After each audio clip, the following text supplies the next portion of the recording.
They don't want to be in the news. They don't want people to talk about them. They don't want to be anywhere on the radar. Why not? I don't know, but I suspect it's probably because it's easier to do things when people aren't thinking about it.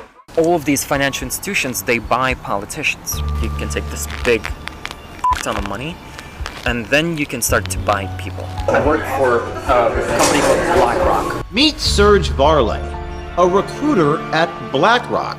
Let me tell you, it's not through who's the president. It's who's controlling the wallet. So it's the, And who's that? The hedge funds, BlackRock, the banks. These guys run campaign financing.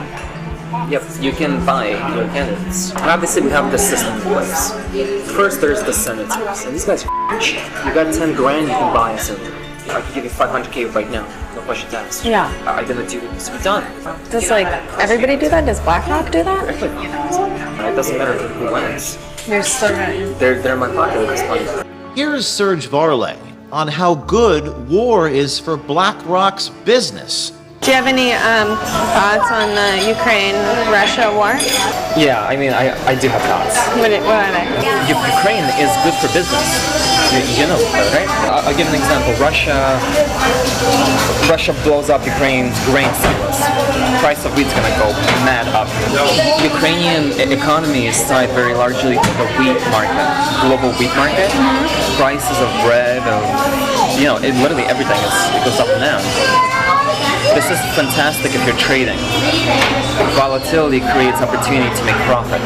War is real good for business. It's exciting when goes wrong, right? BlackRock manages 20 trillion. It's incomprehensible numbers. BlackRock Serge Varley says all of this is above a normal person's understanding. You're like an undercover reporter. I don't know. Normal people don't give a shit. This is beyond them. The whole thing of like domination from a concept is it's so interesting.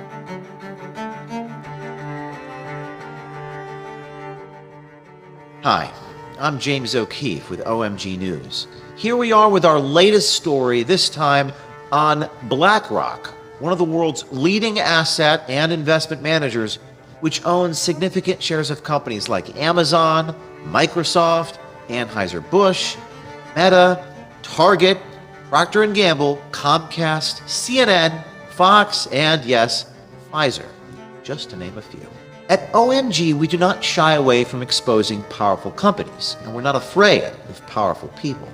So we decided to take a look for ourselves at the influence BlackRock has on our politics and the influence they have on our culture. So to do that, what better place to start a hidden camera investigation than into a self-described gatekeeper at BlackRock? Like, you're kind of like a fucking gatekeeper at BlackRock.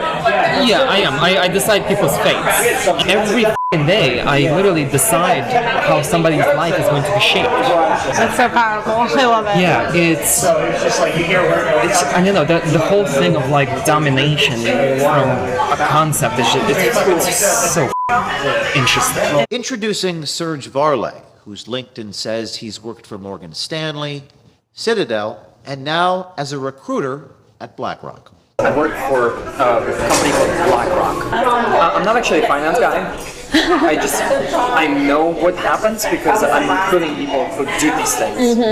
I'm the person who headhunts people from other firms. So I would approach you and be like, hey, this is a good reason why you should come here for us. Serge tells us who really runs the world, how they do it, and just how much it costs to buy people, like politicians. Let me tell you, it's not through who's the president. It's who's controlling the wallet. So it's the, And who's that? The hedge funds, BlackRock, the banks. These guys run campaign financing. Yep, you can buy your candidates.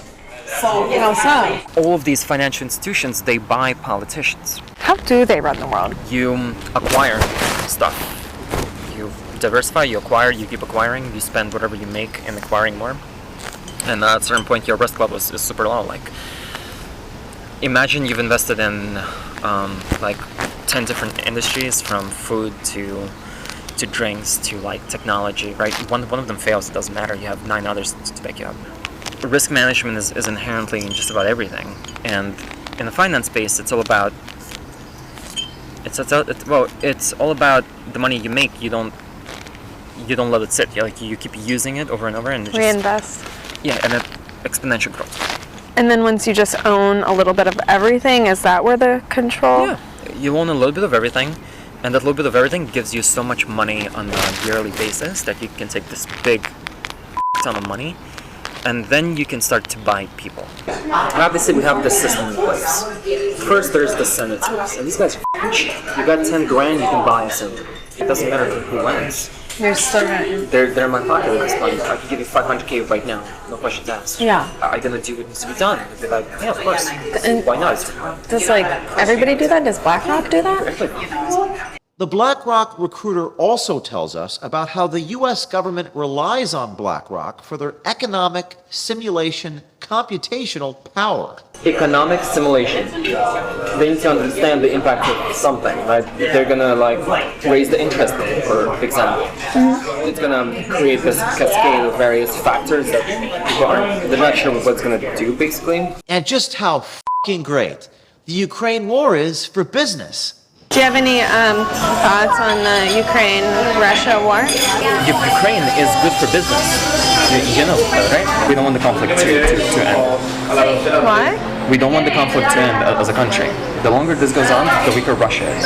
I'll give an example. Russia blows up Ukraine's grain silos. Price of wheat's gonna go mad up. So what are you gonna do if you're a trading firm? The moment that news hits, within a millisecond, you're gonna pump trades into whoever the wheat suppliers are, into their stocks.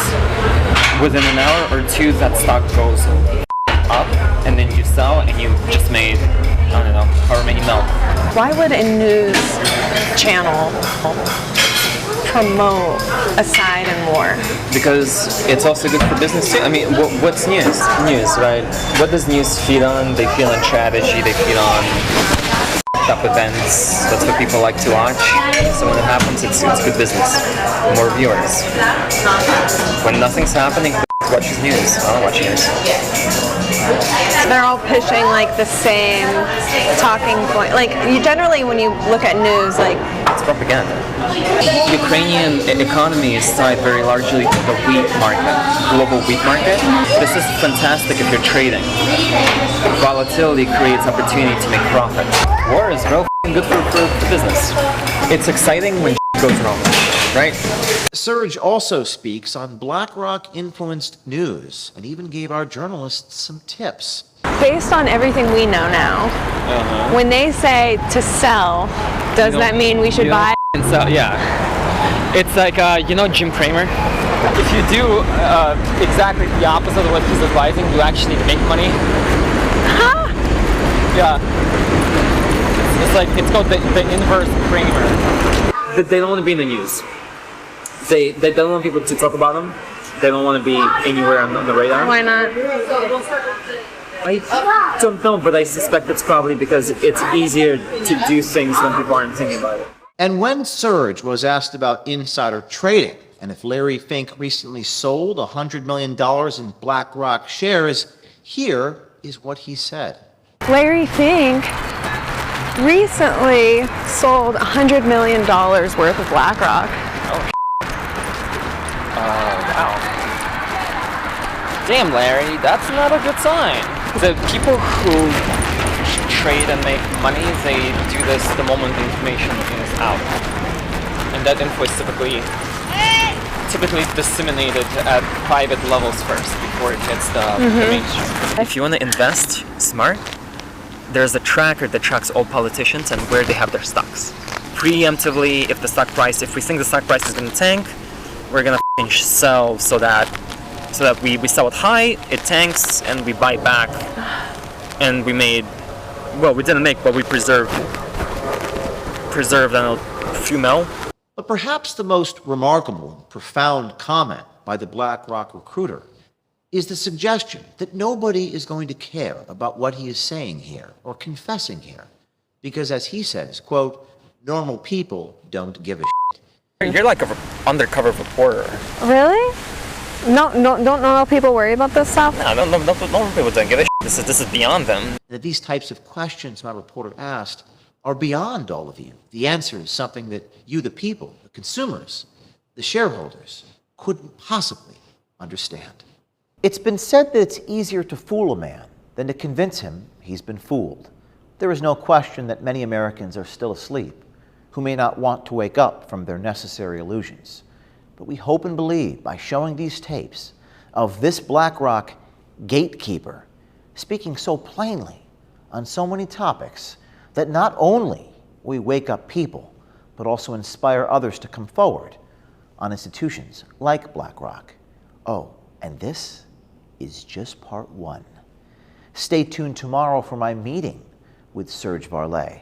We also reached out for comment to BlackRock, and here's what they had to say.